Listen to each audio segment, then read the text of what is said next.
conditions for a more durable form of apartheid. "I prefer land to niggers," said Rhodes, who was until recently the idol of English liberalism in Africa. As Prime Minister of the Cape in the late 19th century, Rhodes showed how liberal he was. He drove much of the black population into reserves where they were used as cheap dependent labour. Above all, he was a businessman of the most rapacious kind, and the system he and British business helped to build in southern Africa would soon produce an undreamed-of balance sheet.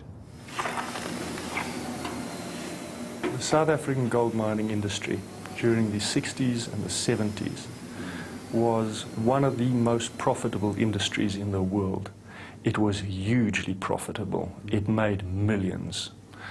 The profits made on a single worker were unmatched, unparalleled in industry or in mining anywhere else in the world. Democracy has made little difference to the lives of the 70,000 miners who work here on the goldfields at Carltonville.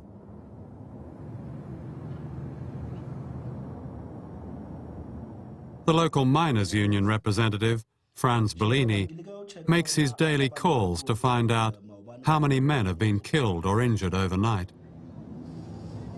Last night there was no fatal accident, save for Friday, where 2 people were killed. And yesterday there was a local inspection where the inspector of mines went underground to actually see the scene of the accident. Is that a common kind of accident?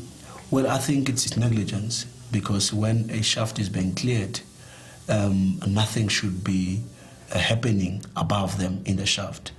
So for rocks to have fallen in the shaft, it's a clear man negligence. Since mining began in South Africa, 69,000 men have been killed in accidents. It's been estimated that the human cost of every ton of gold mined is 1 life and 12 serious injuries. Those are statistics that are of great concern. What we have always said is South African mining, gold mining in particular, is the deepest mining in the world. All mining has risk. South African mining has the most risk. There is no such thing as risk-free mining. What one has to do is to mitigate the risk.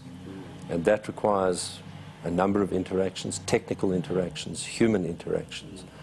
And I think as we would gladly accept now, those require cooperative management employee interactions, which may not perhaps have always been there to the degree that was desired.